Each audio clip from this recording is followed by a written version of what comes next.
In today's lecture, we are going to look at a certain type of amplifier called the cascode amplifier.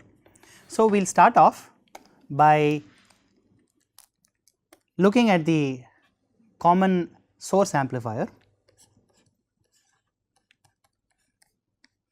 that we have seen before.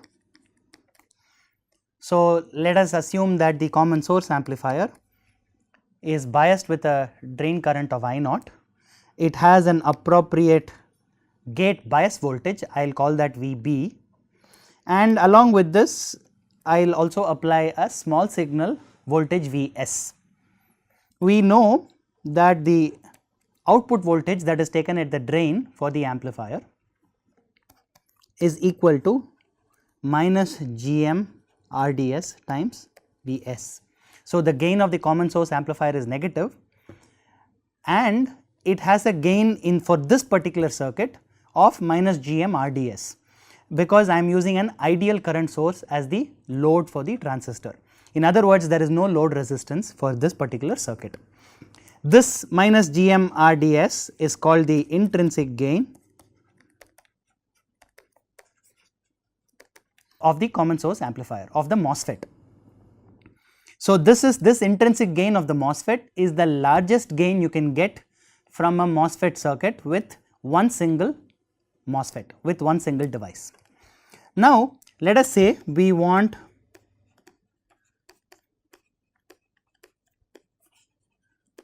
even more gain from the amplifier. There are of course several different ways of doing this. One way to do this is to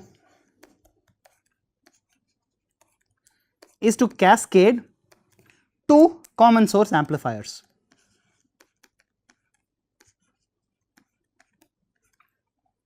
So, the output of the first common source amplifier is fed to the input of the second common source amplifier. I am not showing the biasing details in this particular figure. So, let the output of the first stage be VO1 and the output of the second stage be VO2. We know that VO1 is minus Gm RDS times Vs. This is the gain of the first stage, and VO2 is minus Gm RDS times VO1 or Gm RDS squared times Vs. So, the gain of this cascaded circuit is approximately the squared of the intrinsic gain of a single transistor. Now, you can see that this particular circuit consumes a power of, let us say these two transistors were biased at a current I naught and the supply voltage was VDD. The DC power consumed by the circuit is 2 I naught VDD.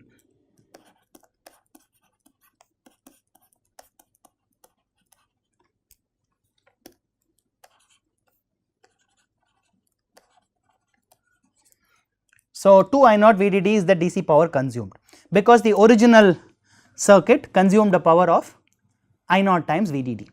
Now, suppose I want to get a gain of Gm RDS the whole squared, but I do not want to use twice the DC power. We need to come up with a different circuit that is capable of doing this. So, to see this, we will look at how the signal flows through the circuit. As you can see, in the original common source amplifier, when the source voltage is applied to the gate of the transistor, this causes a current of Gm times Vs to flow downwards from the drain to the source inside the transistor. And what happens to the signal current? If you had a load resistance, the signal current would probably flow through the load resistance, but in our case we do not have a load resistance because this is an ideal current source of value I naught. The only path for the current to flow through is the intrinsic drain source resistance of the MOSFET. So, this current flows through the RDS of the transistor. I will show that here. So, the total impedance at the output node is simply RDS, and therefore, this generates a negative minus GM RDS voltage, minus GM RDS times Vs voltage at the output node. Now, as you can see, there are, since the voltage gain is minus GM RDS times Vs, there are only two ways to change the gain of the circuit. One way is to change the GM, so we want to increase GM, or you want to increase RDS. How do you increase GM?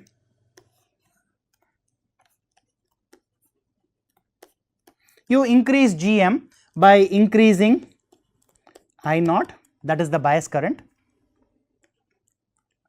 and or increasing the size of the transistor, the width to length ratio of the transistor. These are the only two ways by which you can increase the GM of the device. Now, if you want to, there is a certain limit, if you want to use the same power, you can keep increasing the width over length, but there is only so much beyond which the device will not respond to increase in width. These are due to certain second order effects which we are not interested in right now. But the thing I want to point out is that the increase in GM with I naught and width is limited. So, eventually I need to start increasing RDS. How do you increase RDS? I increase RDS by choosing a longer length for the device. If I choose a longer length, then the RDS will get larger, but again, just like GM, if I keep increasing the length of the device, eventually RDS will reach, you will reach a point where RDS will not respond to any increase in length anymore. So, let us say that will be the maximum intrinsic gain of this device. We will assume you have already reached that maximum intrinsic gain. So, next you will, now that you have reached certain device limits, we will have to look at circuit techniques to increase this, increase the gain. Now, we will look at a circuit technique to increase RDS. So, we have seen in the context of current mirrors that the cascode current mirror tries to increase the output resistance of the circuit of the current mirror by stacking two devices on top of each other. In other words,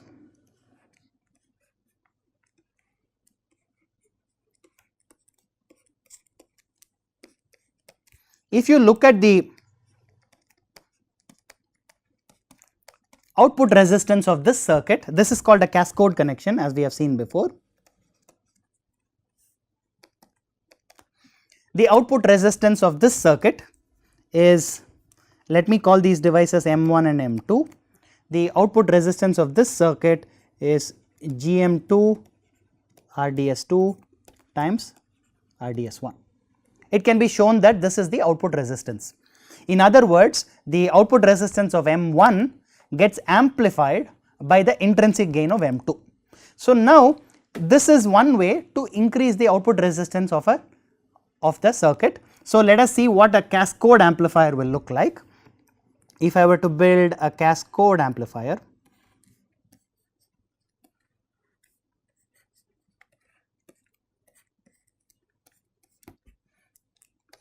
I have a single current source I naught.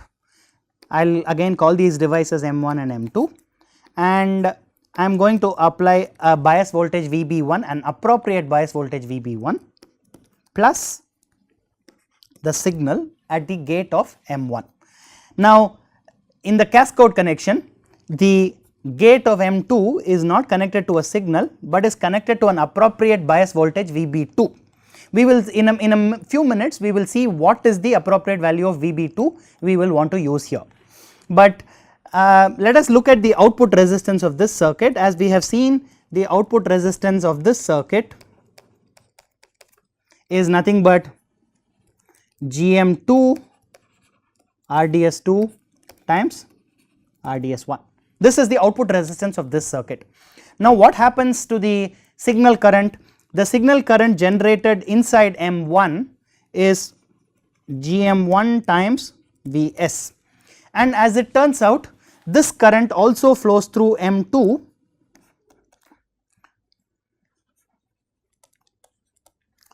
and eventually, since you are in this case we are loading it with an ideal current source, this signal current has no other path to flow through but the output resistance of this cascode circuit itself.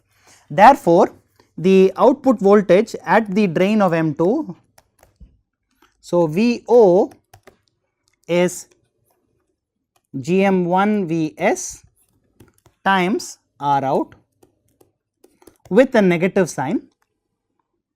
So, therefore, VO by Vs is minus GM1 times R out, which is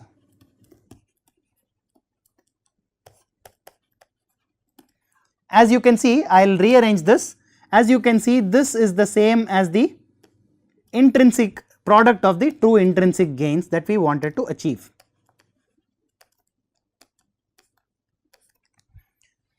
So, now we have managed to create a gain that is the square of the intrinsic gain of a single device. So, in other words, if GM1, if the two transistors were identical, then GM1 and GM2 would be equal and RDS1 and RDS2 would be equal.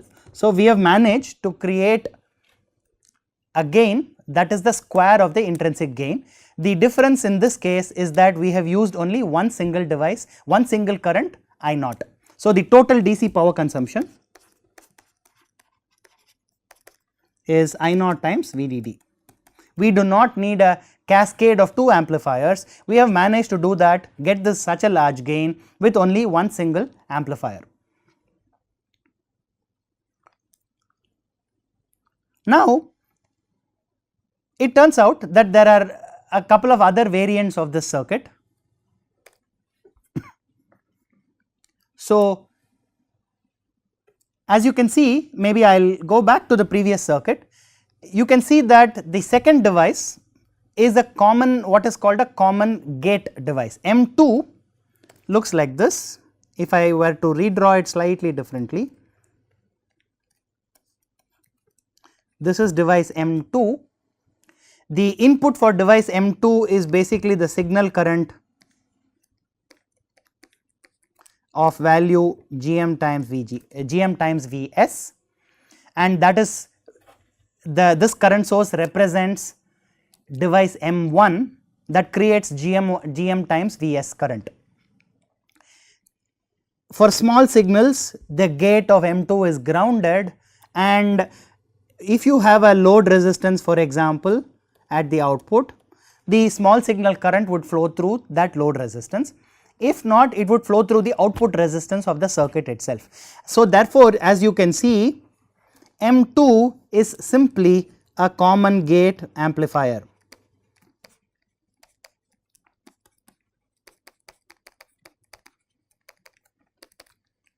So, in other words, the cascode connection is simply a common source amplifier stacked with a common gate amplifier. So, M2 acts as a common gate amplifier. Now, you can see that we have used M2 as an NMOS transistor. In reality, M2 need not have the same size, so it could have a different GM and a different RDS, and that would be a design parameter of interest. But first, let us look at the constraint on VB2. Because it is a common gate amplifier, the gate voltage VB2 has certain constraints. So, if you look at VB2, I want to find out what is the maximum value and the minimum value of VB2 that can be applied to this circuit.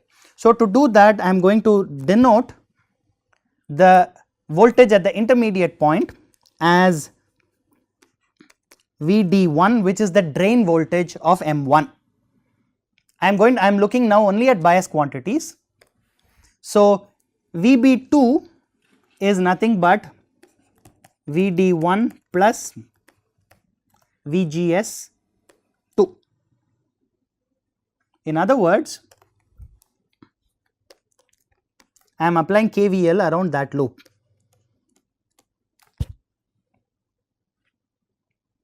So what does that mean? If I change VB2, the value of VB2, since M2 has a constant current I0 set by the current source on top, what will happen is that VGS2 will remain constant as long as M2 is in saturation. If that happens, VD1 will follow VB2 with a difference of VGS2, which is set by I0. So VGS2 is calculated at a bias current of I0. So if I keep decreasing VB2, what will happen is that if VB2 decreases, VD1 will continue to decrease. Note that for transistor M1, this node is at a constant voltage and the gate voltage is constant, the drain voltage is dropping. Therefore, the transistor will eventually start moving towards the triode region. Eventually it will hit the edge of the triode region, beyond which we do not want to move. Therefore, the absolute minimum voltage possible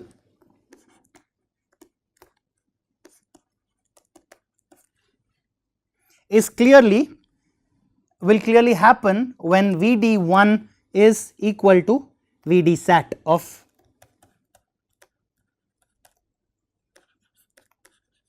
M1 plus VGS2.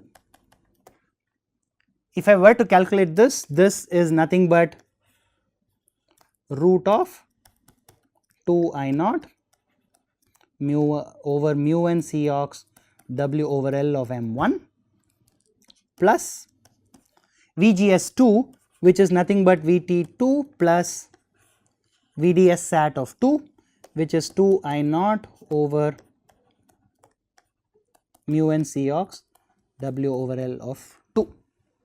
This is the minimum value that VB2 can occupy. What about VB2 maximum? Now let us assume that I am increasing the voltage VB2. I will show that in red. If I start increasing VB2, you can see that again VD1 will start increasing. So therefore, M1 is moving further away from triode. So there is no problem with M1, but note that at the output, if the output were biased at some voltage VO, eventually that was set maybe through feedback, eventually the transistor M2 will go into the triode region. That will happen when you hit the triode condition for M2, and that is simply given by this VB2 max minus VT equals VODC. So in other words, VODC is the drain voltage and that becomes exactly equal to the gate voltage, which is VB2 minus VT, and therefore VB2 max is nothing but VT2 plus the output DC voltage. So this, as long as you choose the bias voltage VB2 such that it lies between these two values, you will ensure that for DC both transistors are in saturation. Now, if you remember, we had said that the cascode is a common source amplifier cascaded with a common gate amplifier. The common source amplifier is an NMOS common source amplifier, and in the first case we had seen that the common gate amplifier is also an NMOS device. But remember that the NMOS and PMOS, both NMOS and PMOS transistors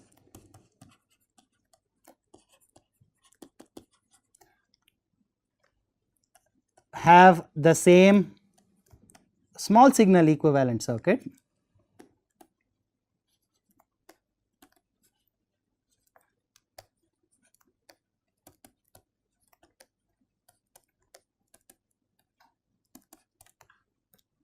Therefore, in reality either of these two devices could be NMOS or PMOS, because only the biasing details will differ. Let us look at one variant where the common source amplifier is composed of an NMOS device, but the common gate amplifier is composed of a PMOS device. So, the common source amplifier has a bias voltage VB plus the small signal voltage Vs applied at its gate, and now you are going to have a common gate amplifier, but instead of an NMOS transistor you are going to have a PMOS transistor. Now, because the biasing details will change, I am going to show it in a draw the circuit in a slightly different fashion.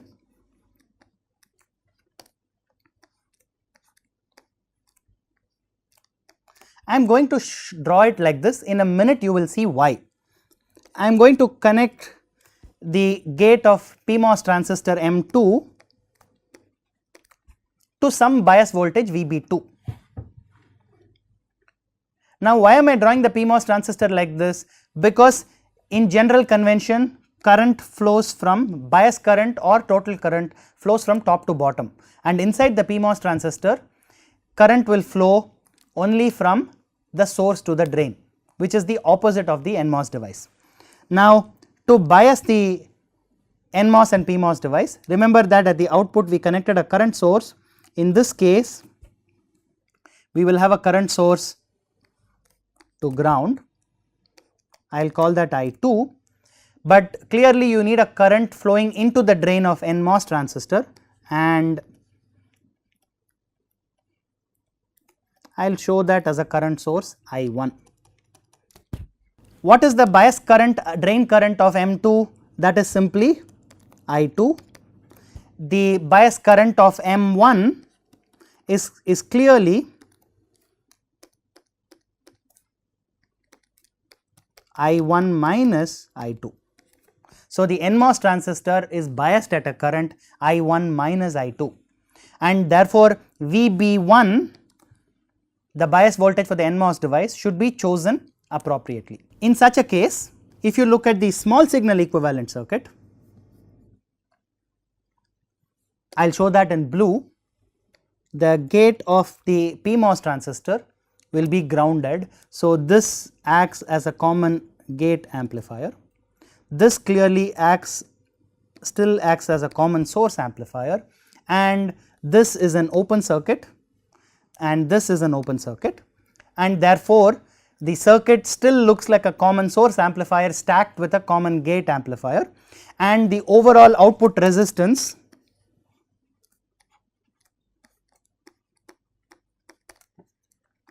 is still GM2 RDS2 times RDS1.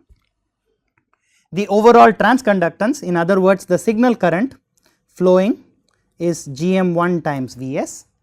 The overall gain seen from the output, which is taken at the drain of M2.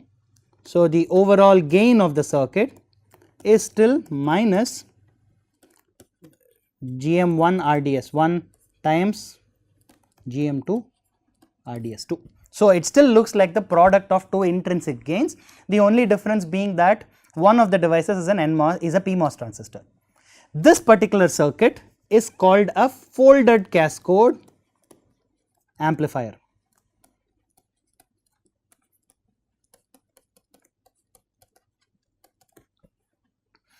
Because the circuit looks like, because the way the circuit is drawn, the current is folded into the PMOS device. And you can see, I will leave this as a homework exercise. I will leave the calculation of VB2 max and VB2 min as an exercise for the viewer.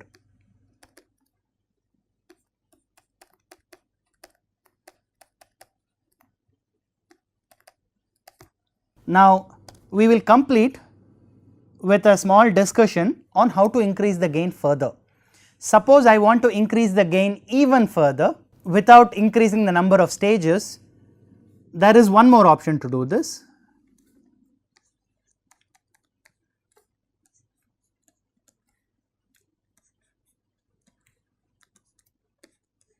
I will show that with an illustration on the NMOS cascode.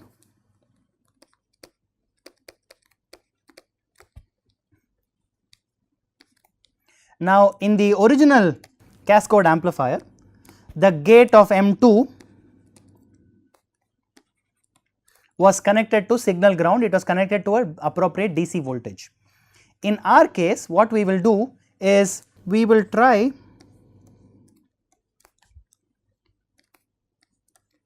feeding back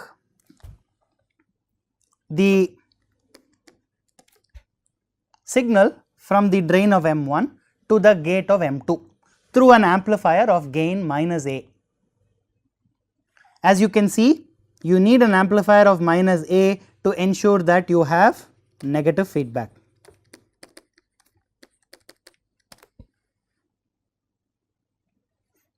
As it turns out, this particular circuit has an R out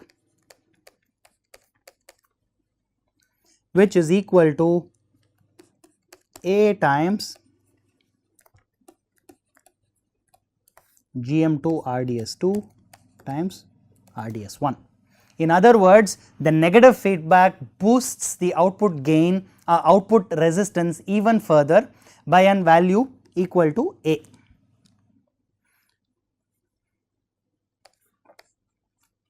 What does this mean for the gain of the circuit? This means that VO over Vs, which is the gain of the circuit, is now minus GM1 RDS1 into GM2 RDS2 into A. So, in other words, if you have an amplifier of gain A, which may also be a third intrinsic gain, you can get gains of the order of the cube of GM RDS.